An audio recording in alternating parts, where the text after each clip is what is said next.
Hello dear students, welcome to our channel the beauty of chemistry. मैं हूं आपका दोस्त रितेश दत्त शर्मा और आज डे 16 का लेक्चर नंबर 2 लेकर आए हैं। इससे पहले आपसे हम्बल रिक्वेस्ट है, डे 16 का लेक्चर 1 जरूर देख ले, क्योंकि इसमें आपको पता चलेगा कि how to calculate the equivalent weight. Equivalent weight किसी मेटल का निकालना हो, सॉल्ट का निकालना हो, एसिड का निकालना हो, बेस का निकालना हो, किसी ऑक्सीडाइजिंग एजेंट का निकालना हो, किसी रिड्यूसिंग एजेंट का निकालना हो। मतलब लेक्चर 30 मिनट का है, शॉर्ट लेक्चर है, उसको जल्दी से देख ले आप, जल्दी से इसका रिकैप ले ले, फिर आप इस लेक्चर पे आए, ठीक है। तो आपको फायदा हो। इसमें मैं टच करने वाला हूं इनऑर्गेनिक केमिस्ट्री के 2 इंपॉर्टेंट चैप्टर्स की प्रॉब्लम। देखो, एक तो आता है some basic concept of chemistry के अंदर कांसेप्ट ऑफ इक्विवेलेंस। आता है कि नहीं आता? इक्विवेलेंट वेट निकालना। इक्विवेलेंट वेट निकालने के लिए आपको चाहिए molecular weight divide by N factor, वो मैंने पढ़ा दिया आपको पिछले लेक्चर में।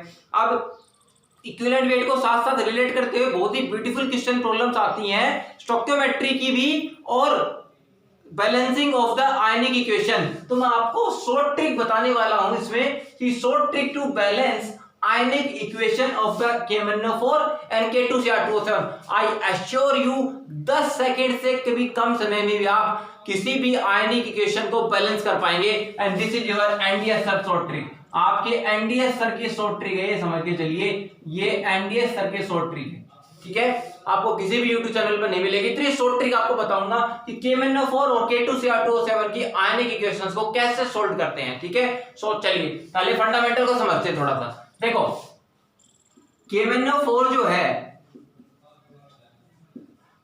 वो ऑक्सीडाइजिंग एजेंट का काम करता है। फंडामेंटल समझ लो एक बार, फिर मैं आपको शॉर्ट ट्रिक पे ले जाऊंगा सीधा। ऑक्सीडाइजिंग एजेंट का काम करता है तीनों मीडियम में, बेसिक मीडियम में भी, एसिडिक मीडियम में भी और न्यूट्रल मीडियम में भी। तीनों मीडियम में किसका काम करता है? ऑक्सीडाइजिंग एजेंट का। ऑक्सीडाइजिंग एजेंट क्या होते हैं? जो दूसरों को ऑक्सीडाइज करके खुद रिड्यूस हो जाते हैं। मतलब मैं आपको तीनों इक्वेशन बताऊंगा इसमें, KMnO4 की बेसिक फॉर्म में भी, एसिडिक फॉर्म में भी और न्यूट्रल फॉर्म में भी। सबसे ज्यादा आती है पेपर में क्वेश्चन एसिडिक इक्वेशन के अंदर, ठीक है। तो KMnO4 का एसिडिक मीडियम की क्वेश्चन और K2Cr2O7 का एसिडिक मीडियम में क्वेश्चन एक भी मिस मत करिए। मैं आपको सीधा शॉर्ट ट्रिक बताऊंगा, डायरेक्ट समझिए। देखो, KMnO4 की एसिडिक मीडियम में आने की इक्वेशन क्या बनती है भाई? MnO4 नेगेटिव, पहला पढ़ा। एसिडिक मीडियम में KMnO4 की आयनिक इक्वेशन, MnO4 नेगेटिव होता है, KMnO4 से K पॉजिटिव चला गया, MnO4 नेगेटिव आयन की फॉर्म में आएगा। एसिडिक फॉर्म में क्या लिखते हैं? H positive. क्या लिखते हैं? H positive. तो यहां पे आपको याद रखना है, एक मैंने बहुत ही ब्यूटीफुल कॉन्सेप्ट बताया था दोस्तों, याद रखो, बैन 153। बैन 153 जो आप पिछला लेक्चर देख कर आए हैं। बेसिक, एसिडिक, न्यूट्रल KMnO4 के लिए बेसिक मीडियम में n फैक्टर 1 होता है, एसिडिक मीडियम में n फैक्टर 5 होता है और न्यूट्रल मीडियम में n फैक्टर 3 होता है। ये ट्रिक आप याद रखिए, कभी गलती नहीं होगी आपको n फैक्टर के क्वेश्चन के अंदर इक्विवेलेंट वेट निकालना हो तो भी, ठीक है। बेसिक, एसिडिक, न्यूट्रल, बैन 153, 153 की धारा पे बैन लग गया है, ऐसे याद रखिए बस, ठीक है। तो एक बेसिक मीडियम में n फैक्टर 1 होता है KMnO4 का, एसिडिक मीडियम में 5 होता है और न्यूट्रल मीडियम में 3 होता है, बैन 153। आपको ये रूल कैसा समझ में आएगा देखिए, समझिए। अब देखो, एसिडिक मीडियम में n फैक्टर कितना है? 5। 5 का मतलब समझ गए कि 5 के ऑक्सीडेशन स्टेट में 5 का चेंज आएगा। यहां पर KMnO4 के ऑक्सीडेशन स्टेट है ना, देखो आपको दो तरीके से बैलेंस करने सिखाता हूं इक्वेशन। देखो, यहां पर KMnO4 में ऑक्सीडेशन स्टेट कितनी आएगी? KMnO4 में मैग्नीशियम स्टेट +7 आएगी, बिल्कुल आएगी। तो ये +7 में से कितने का चेंज करना है? एसिडिक मीडियम में n फैक्टर कितना होता है? 5। तो +7 से सीधा +2 में ले जाओ, तो यहां पर मैग्नीशियम कितना आएगा? +2 में आएगा। ये सीधी शॉर्ट ट्रिक है। KMnO4 में +7 प्लस H पॉजिटिव ऐड करेंगे एसिडिक मीडियम में, किस में आ गया? सीधा Mn+2 में आ गया। मतलब +7 से +2 आगे 5 का चेंज, तो n फैक्टर 5 हो गया डेफिनेटली। अब देखो, ऑक्सीजन कितने यहाँ पर? 4 ऑक्सीजन है ना, समझिए एक बार ध्यान से। 4 ऑक्सीजन है, जितने ऑक्सीजन है उतने वाटर मॉलिक्यूल्स बाहर कर दीजिए। 4H2O हो गया, 4H2O हो गया। अब ऑक्सीजन तो बैलेंस हो गया, हाइड्रोजन कितने हो गए? 8 हो गए। हाइड्रोजन कितने हो गए? 8। यहाँ पे 8H पॉजिटिव कर दीजिए। क्या कर दीजिए? 8H positive. अब यहाँ पर एटम बैलेंस हो गए, लेकिन चार्ज अभी बैलेंस नहीं हुआ है। चार्ज को बैलेंस करना और सीखिए। यहाँ पर देखिए, पहले रिएक्टेंट साइड में चार्ज देखो, फिर प्रोडक्ट साइड में देखना। भाई यहाँ पे रिएक्टेंट साइड में चार्ज कितना है? -1 और +8। ये ना देखो, 8 प्लस का है ना, तो -1 और +8, -1 + 8 तो रिएक्टेंट साइड में चार्ज है +7, उधर आ जाओ, प्रोडक्ट साइड में चार्ज कितना है +2, प्रोडक्ट साइड में चार्ज है +2। अब मुझे बताओ +7 को +2 बनाना है तो कितने इलेक्ट्रॉन ऐड करने पड़ेंगे? इलेक्ट्रॉन ऐड करने हैं भाई, आयनिक इक्वेशन में इलेक्ट्रॉन ऐड करते हैं। +7 में से इलेक्ट्रॉन ऐड करने का मतलब समझ में, +7 में से कितने घटाएं कि 2 हो जाए, ऐसे समझना है। 7 में से कितना घटाएं, कितना सब्सट्रैक्ट करें कि 2 हो जाए। तो यहाँ पर सर 5 इलेक्ट्रॉन आप ऐड कर दीजिए। 5 इलेक्ट्रॉन ऐड करने का मतलब आपने 5 माइनस कर दिया, क्योंकि 1 इलेक्ट्रॉन पे 1 माइनस होता है। 1 इलेक्ट्रॉन, बच्चे आप गलती पे क्या करते हैं, सर यहाँ पर 7 है, यहाँ पर 2 है, 5 इलेक्ट्रॉन इधर जोड़ देते हैं, वो गलत कर देते हैं। 7 में से कितना घटाएं कि 2 हो जाए, तो 5 इलेक्ट्रॉन ऐड करने हैं, तो यहाँ पर कितना ऐड हो जाएगा 5 इलेक्ट्रॉन। देखो ये है मेन इक्वेशन, ये क्या है मेन इक्वेशन, ये आपको मेन इक्वेशन याद रखनी है दोस्तों, ठीक है। MnO4 negative, 8H positive, Mn+2, 4H2O और 5 इलेक्ट्रॉन, ठीक है। बैलेंस करना मैंने सिखा दिया। देखो यार ट्रिक बताता हूं फिर से, क्या है, एसिडिक मीडियम के अंदर n फैक्टर 5 होता है, मैंगनीज ऑक्सीडेशन स्टेट +7 होती है कि आपको +2 में ही लेके जाना है, मैंगनीज +2 में होता है, ठीक है। ऑक्सीजन कितने यहाँ पर 4H पॉजिटिव लगा दिए, 4H2O, 8 हाइड्रोजन होते ही यहाँ 8H पॉजिटिव कर दिए। चार्ज को बैलेंस करने के लिए यहाँ पर कितने इलेक्ट्रॉन लगाए मैंने 5। और एक ट्रिक और समझ लो भाई, बहुत ही ब्यूटीफुल फंडामेंटल समझाता हूँ, जितने n फैक्टर होता है ना उतना ही इलेक्ट्रॉन यहाँ पर आएंगे, ये ट्रिक है, याद रखने के फंडामेंटल है। देखो मैग्नीज +7 से +2 में जा रहा है ना, तो n फैक्टर कितना है 5, तो KMnO4 का इक्विवेलेंट वेट कितना होता है 158, तो 5 से डिवाइड कर दो, कितना आएगा 31.6 ग्राम होता है इक्विवेलेंट वेट KMnO4 का एसिडिक मीडियम में, क्योंकि KMnO4 का molecular weight 158 divide by n factor 31.6 आएगा। बहुत ही ब्यूटीफुल क्वेश्चन एग्जाम के लिए, ठीक है। तो आपको याद रखना है KMnO4 में जितने ऑक्सीडेशन स्टेट का चेंज आता है वही n फैक्टर है, वही क्या है n फैक्टर। तो एसिडिक मीडियम में n फैक्टर 5 है, तो यहाँ पे 5 इलेक्ट्रॉन जोड़ोगे। बेसिक मीडियम में आए तो कितना 1, और न्यूट्रल मीडियम में आए तो 3, तो 153 बेसिक एसिडिक न्यूट्रल। आगे फंडा समझ में। चलिए अब आपको मैं सीधा फंडामेंटल कॉन्सेप्ट पे लेके जाता हूँ। ये मेन इक्वेशन आपको हर किसी में याद रखनी है KMnO4 के अंदर। और दूसरी बता देता हूँ K2Cr2O7 की, किसकी K2Cr2O7 की। जिसको ये 2 मेन इक्वेशन याद होगी उसके लिए कुछ भी गड़बड़ नहीं है। देखो K2Cr2O7 में देखो Cr2O7 2 नेगेटिव आएगा, 2 पोटेशियम पे +2 होता है, तो Cr2 यहाँ पे हटा देता हूं मैं, Cr2O7 कितना आएगा 2 नेगेटिव। अब देखो भाई यहाँ पर एसिडिक मीडियम, और आपको बताया था मैंने पिछले लेक्चर में कि K2Cr2O7 एसिडिक मीडियम के अंदर n फैक्टर 6 होता है। कितना होता है मेरे भाई n फैक्टर 6 होता है। जैसे आपको अगर K2Cr2O7 का इक्विवेलेंट वेट निकालेंगे एसिडिक मीडियम में, तो molecular weight divide bye n factor 6 होता है, ठीक है। तो आगे बढ़ते समझ में। अब क्वेश्चन ये पुटअप होता है सर 6 आएगा तो कैसे करेंगे। देखो क्रोमियम K2Cr2O7 एसिडिक मीडियम में कन्वर्ट होता है Cr3 पॉजिटिव में, मतलब क्रोमियम +3 आयन के अंदर। किसमें क्रोमियम +3 आयन के अंदर।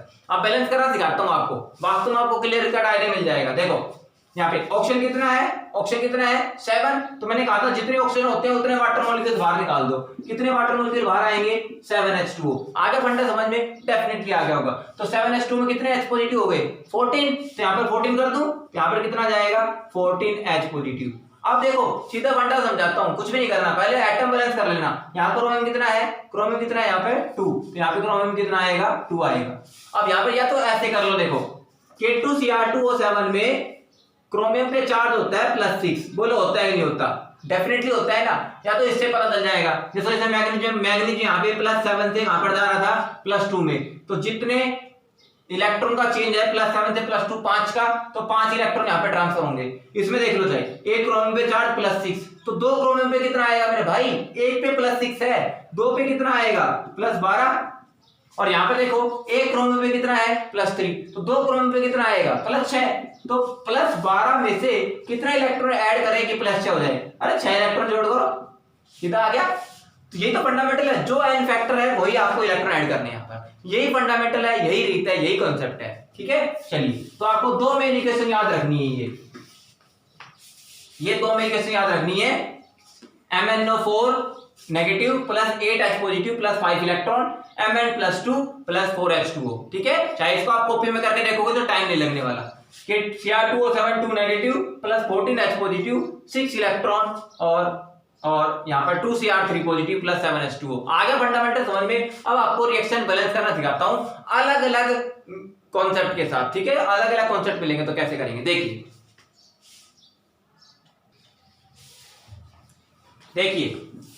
ये क्वेश्चन काफी बार आता है।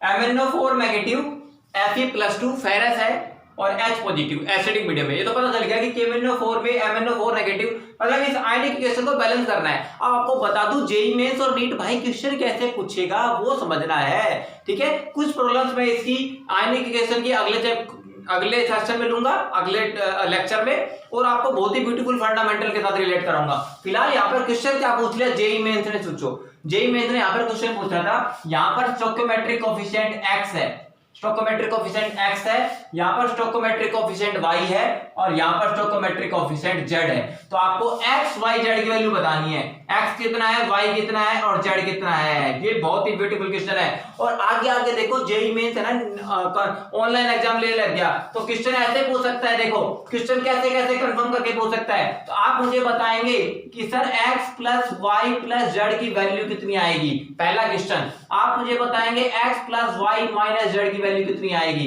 दूसरा क्वेश्चन, तीसरा मुझे बताएंगे x minus Y plus Z की वैल्यू कितनी आएगी। ये 3 क्वेश्चन आपके लिए, ऐसे ऐसे क्वेश्चन आपके निकाल के लाऊंगा, आप कहोगे वास्तव हमारे फंडामेंटल क्लियर हो रहे हैं। चलिए आप मुझे बताइए यहाँ पर क्या बनेगा। देखो पहला कॉन्सेप्ट, पहले बैलेंसिंग करनी पड़ेगी मेरे भाई।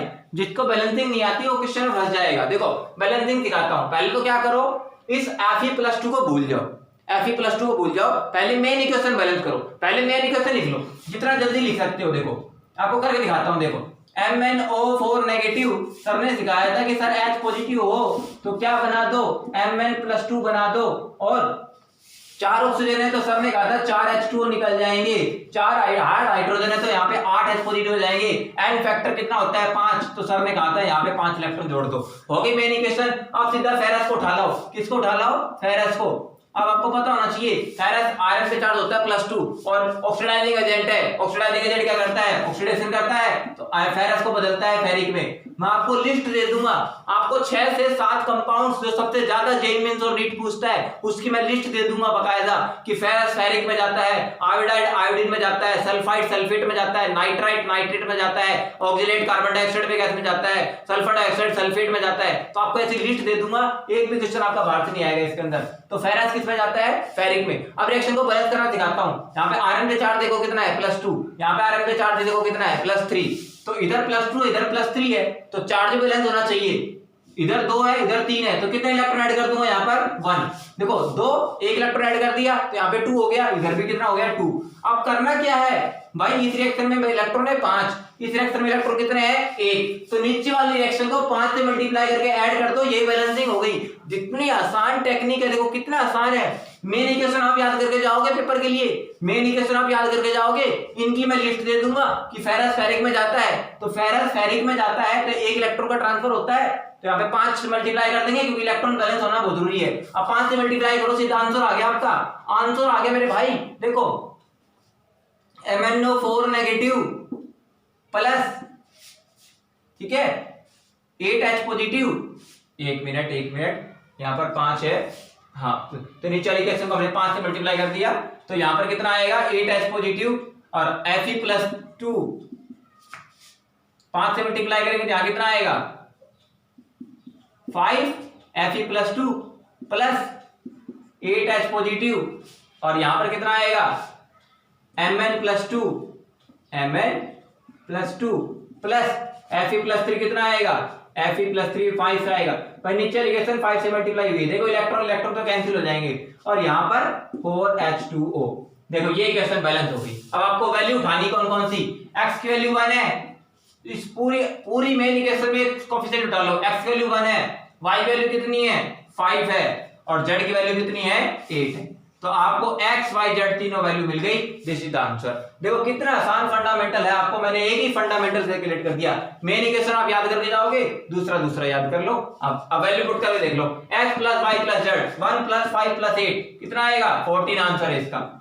x plus y minus z, x plus y 1 plus 5 minus 8 कितना आएगा, यहाँ पर 6 8 माइनस 2 आंसर आएगा इसका। x minus y plus z, x minus y plus z, तो 8 9 9 5 गए 4, तो ये आंसर है 14 -2 और 4। देखो कितना आसान फंडामेंटल है भाई, जिसको इक्वेशन बैलेंस करनी आ गई, क्वेश्चन कैसे कैसे पूछ सकता है अमीनर, कैसे पूछ सकता है, आपको क्या करना है मेरे भाई। आगे फंडामेंटल समझ में, तो पहली क्वेश्चन अगर आपको समझ में आ गई हो तो हिट द लाइक बटन, और आपको ऐसी मेन क्वेश्चन आपको सारी समझा देता हूं। देखिए देखो मैंने एक इक्वेशन समझाने में थोड़ा टाइम लिया है, अब देखो कितनी जल्दी जल्दी होगी भाई। मेन इक्वेशन आपकी यही रहेगी, मेन इक्वेशन आपको यही याद रखनी है, ठीक है। अब देखो पहला हो गया हमारा, फर्स्ट केस हो गया, केस गिनते चले जाओ। फर्स्ट केस आपको याद रखना है कि सर फेरस से जाता है फेरिक में, फेरस से फेरिक में, और एक इलेक्ट्रॉन ट्रांसफर होता है, ये आपको याद रखना है। पहला हो गया फर्स्ट। सेकंड भाई साहब, अगर आपको आई नेगेटिव मिले, आयोडीन, पोटेशियम आयोडाइड मिल गया, सोडियम आयोडाइड मिल गया, तो आई नेगेटिव को ऑक्सीडाइज करता है I2 में। आई नेगेटिव किस में ऑक्सीडाइज करता है? I2 में। कर दो, देखो कितना आसान है, डायरेक्ट करके दिखाता हूं। आई नेगेटिव को I2 में ऑक्सीडाइज करता है। पहले ध्यान रखना एटम को बैलेंस कर लेना। किसको बैलेंस कर लेना? एटम को, ठीक है। अब ये क्वेश्चन ऐसे मिलेगा, देखो MnO4 negative plus I negative plus H positive, ऐसे बीच में MnO4H पॉजिटिव के साथ वो आयन मिलेगा, ये डेफिनेटली हो गया। मेन कैसे याद रखोगे? I नेगेटिव उठा लिया, I नेगेटिव किस में जाता है? आयोडीन में जाता है। अब यहाँ पर आयोडीन 2 है, यहाँ पे 2 I नेगेटिव कर दो। देखो रिएक्टेंट साइड में चार्ज कितना है? -2, उधर चार्ज कितना है? 0। यहाँ पर भाई 2 इलेक्ट्रॉन जोड़ दो, कितने इलेक्ट्रॉन जोड़ दो? 2, तो -2 उधर भी -2, बैलेंस हो गया। अब देखो इस रिएक्शन में इलेक्ट्रॉन कितने हैं मेरे भाई? इस रिएक्शन में ऊपर वाली रिएक्शन में इलेक्ट्रॉन कितने हैं? 5, नीचे वाली में कितने हैं? 2। इसको मल्टीप्लाई करना है 5 से, इस ऊपर वाली को मल्टीप्लाई करना है 2 से, और ऐड कर दो, वो आंसर आ गया। आगे फंडामेंटल समझ में आगे ना, फंडामेंटल समझ में ऊपर वाली को 2 से मल्टीप्लाई करना है, क्योंकि इसमें इलेक्ट्रॉन 5 थे, इसमें इलेक्ट्रॉन 2 थे, तो क्रॉस मल्टीप्लाई करेंगे तो इलेक्ट्रॉन क्या हो जाएंगे? इक्वल हो जाएंगे। तो 2MnO4 नेगेटिव कर दो, 2MnO4 नेगेटिव प्लस यहां पर कितना हो गया? 10I negative plus 16H positive plus यहां पे 2Mn2 positive plus 5I2 plus, और देखो 8H2O। इसको बैलेंस करके देख लो, यही आएगी एडिटिंग। बहुत ही ब्यूटीफुल फंडामेंटल ट्रिक बता दी मैंने आपको, कभी फेल नहीं होगी, लिख के देख लेना, कितनी बार करके देख लेना। तो आपको दूसरा फंडामेंटल मिल गया। दूसरा फंडामेंटल क्या है? I नेगेटिव जाता है I2 के अंदर, I नेगेटिव जाता है I2 के अंदर, तो 2I नेगेटिव कर देते हैं, 2 इलेक्ट्रॉन। ये दूसरा फंडामेंटल हो गया। तीसरा समझाता हूं, देखो एक ही तीर से कई शिकार करेंगे हम, ये भी फंडामेंटल आ गया ना आपको समझ में। तीसरा समझिए, तीसरा आपको अगर मिले जैसे ऑक्सीलेट, और C+O नेगेटिव, ये ऑक्सीलेट मिल गया। देखो इसको दूसरे तरीके से लिखने का तरीका है C2O4 2 नेगेटिव, ऐसे लिख सकते हैं इसको, 2 कार्बन 4 ऑक्सीजन, और ओवरऑल चार्ज कितना है? -2। This is called oxalate ion. तो ध्यान रखना ऑक्सीलेट कन्वर्ट होता है CO2 गैस में, किसमें? सीधा CO2 गैस में। तो इसका ऐसे लिख देते हैं। अब आप देख रहे होंगे एक CO2 ये रहा, एक CO2 ये रहा, साफ नजर आ रहा है, एक CO2 ये रहा, एक CO2 ये रहा। तो यहाँ पर ऑक्सीलेट से क्या बनेगा? CO2, वो भी कितने? 2। अब चार्ज बैलेंस कर लो, इधर -1 इधर -1, कितना आएगा? 2 इलेक्ट्रॉन ऐड कर दो, फिर वही बात, इसको 5 से मल्टीप्लाई करो, उसको 2 से मल्टीप्लाई करो, आ गई सेम इक्वेशन। तीसरा, तो तीसरा आपने क्या सीखा? तीसरा आपने सीखा कि सर ऑक्सीलेट जो है ना वो जाता है CO2 के अंदर, और कितने इलेक्ट्रॉन ट्रांसफर होते हैं? 2, और 2 CO2 कर देते हैं। तीसरा फंडा ये, दिस इज थर्ड। फोर्थ सिखाता हूं, देखो अरे इतने आसान कर दूंगा आपके कॉन्सेप्ट, आप कहोगे दोस्तों में सर ने बहुत बढ़िया फंडामेंटल ट्रिक बताई है। अगले देखो, अगर H2S आ गया, हाइड्रोजन सल्फाइड रिएक्शन आ गई, तो हाइड्रोजन सल्फाइड में क्या होता है? हाइड्रोजन सल्फाइड में होता है, देखो हाइड्रोजन सल्फाइड से सल्फर बनता है। हाइड्रोजन सल्फाइड से क्या बनता है? सल्फर, क्योंकि यहाँ पे सल्फर ऑक्सीडेट -2 है, तो -2 से सल्फर किस में जा रहा है? 0 में, ऑक्सीडाइज हो गया।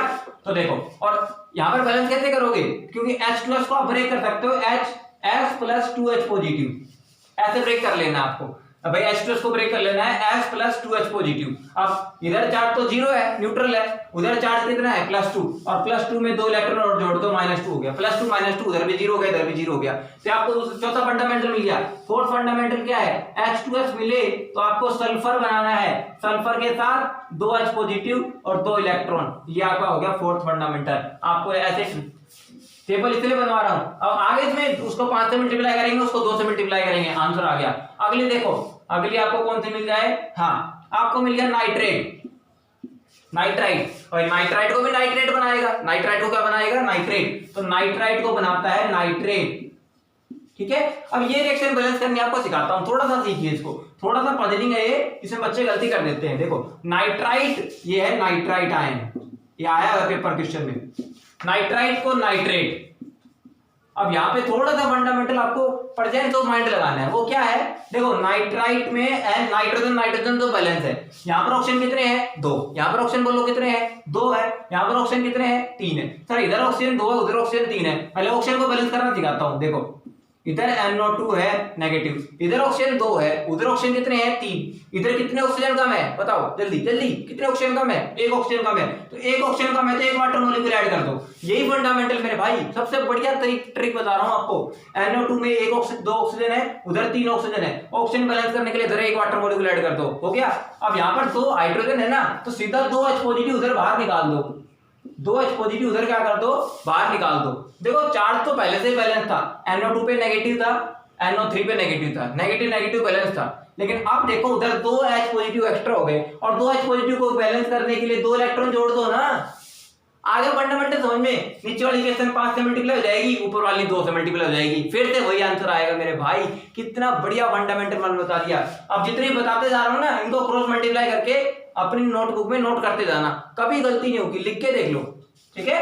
आगे समझ में ये नाइट्राइट का फंडामेंटल क्लियर हो गया ना। चलो तो नाइट्राइट को लिख दूं मैं, नंबर 5 पे आ गए हम। नंबर 5 पे अगर मतलब नाइट्राइट है तो नाइट्राइट को नाइट्रेट में बदलना है, नाइट्राइट को किसमें बदलना है, नाइट्रेट में बदलना है। तो बहुत ही ब्यूटीफुल फंडामेंटल। और आपको समझना क्या है, नाइट्राइट में 2 ऑक्सीजन होते हैं, इसमें 3 ऑक्सीजन होते हैं, इसमें एक H2O अपनी तरफ से जोड़ना है, और 2 H पॉजिटिव हाइड्रोजन फालतू हो गए तो उधर 2 H पॉजिटिव ले जाकर 2 इलेक्ट्रॉन माइनस कर देंगे, ठीक है।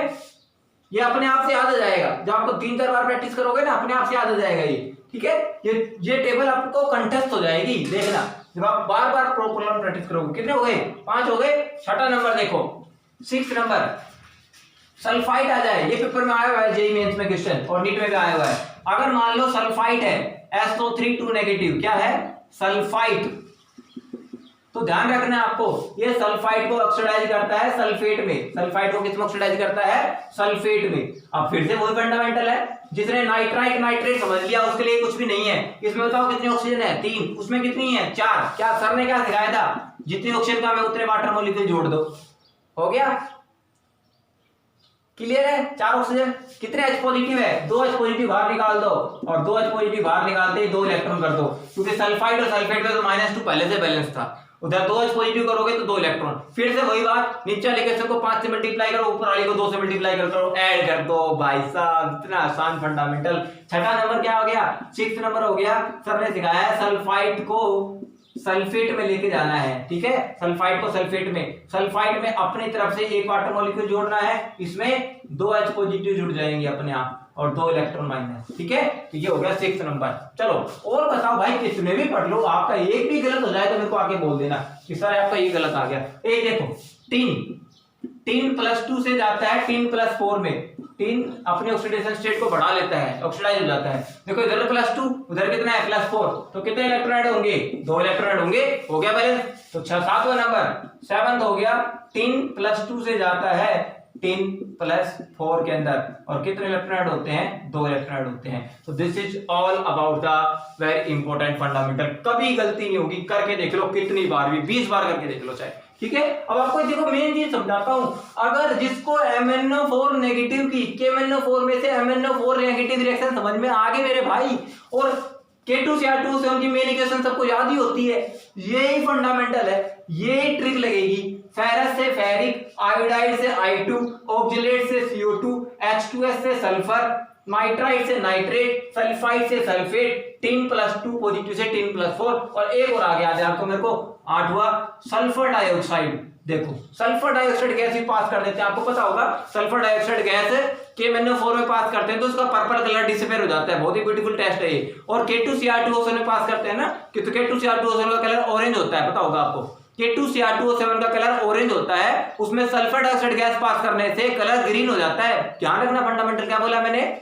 KMnO4 के अंदर तो अगर सल्फर डाइऑक्साइड गैस पास करोगे तो पर्पल कलर डिस्चार्ज हो जाता है, किस वजह से, due to formation of magnesium sulphate. Manganese sulphate, क्योंकि एसिडिक मीडियम में KMnO4 किस में जाता है, मैग्नीज +2 में, और मैग्नीज +2 पता है कौन सा साल्ट होता है, MnSO4, और इसका कलर होता है बिल्कुल व्हाइट, तो पर्पल से डिस्चार्ज हो जाता है। और K2Cr2O7 सल्फर डाइऑक्साइड गैस की प्रेजेंस में ऑरेंज से ग्रीन क्यों हो जाता है, इस साल्ट की वजह से, वो साल्ट होता है chromium sulphate. Chromium sulphate salt का कलर ग्रीन होता है, ध्यान रखना, दोनों क्वेश्चन बहुत इंटरेस्टिंग है। चलिए, तो सल्फर डाइऑक्साइड गैस का कितने काउंट होती है, यहां पर लिख देता हूं।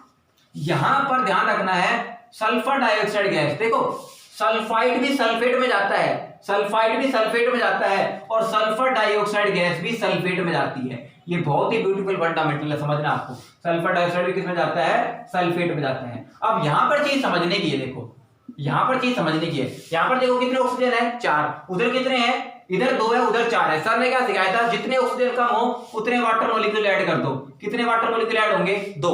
ये चीज समझ ठीक नहीं है भाई आपको, और ये मैं फंडामेंटल लेकर आया हूं, किसी के पास ट्रिक नहीं है अब तक। ये सल्फर डाइऑक्साइड में 4, इधर 2 ऑक्सीजन है, उधर 4 ऑक्सीजन है, इधर 2 वाटर मॉलिक्यूल जोड़ दिए। अब यहाँ पर हाइड्रोजन कितने एक्स्ट्रा हो गए, हाइड्रोजन कितने एक्स्ट्रा हो गए, 4, इधर 4 H पॉजिटिव जोड़ दो।